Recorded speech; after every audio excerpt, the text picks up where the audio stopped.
પ્રદેશ ભાજપના નવનિયુક્ત પ્રમુખ જગદીશ વિશ્વકર્માનું મહેસાણા ખાતે ભાજપના આગેવાનો કાર્યકરો પ્રબુદ્ધ નાગરિકો અને વિવિધ સમાજના લોકોએ તેઓને આવકારી શૈક્ષણિક કીટ આપી અભિવાદન કર્યું હતું।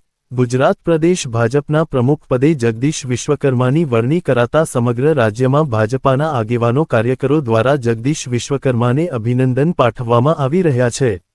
ત્યારે પ્રદેશ ભાજપના નવનિયુક્ત અધ્યક્ષ જગદીશ વિશ્વકર્મા 10 તારીખથી 17 તારીખ સુધી સમગ્ર રાજ્યમાં પ્રવાસ કરવાના છે।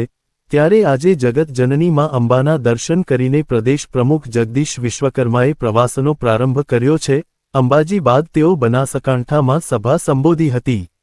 ત્યારબાદ સિદ્ધપુર ખાતે પાટણ જિલ્લાના આગેવાનો અને કાર્યકરોની મુલાકાત બાદ ઊંઝાનામાં ઉમિયાના દર્શન કરી મહેસાણા ખાતે આવી પહોંચતા મોઢેરા સર્કલ ખાતે સરદાર પટેલના બાવળાને પુષ્પમાળા અર્પણ કરવામાં આવી હતી અને ત્યારબાદ મહેસાણા જિલ્લાના હોદ્દેદારો અને જિલ્લામાંથી ઉપસ્થિત થયેલ કાર્યકરો દ્વારા શરણાઈ, ઢોલ તેમજ આતિશબાજી સાથે શાનદાર અભિવાદન કરવામાં આવ્યું હતું।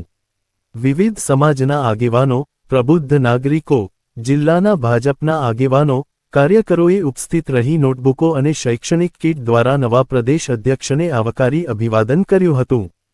બીજા આવા જ સમાચાર જોવા માટે અમારી ચેનલને સબસ્ક્રાઇબ કરો, બેલ આઇકોન બટન દબાવો, લાઇક કરો અને શેર કરો। બેલ આઇકોન બટન દબાવો, લાઇક કરો અને શેર કરો।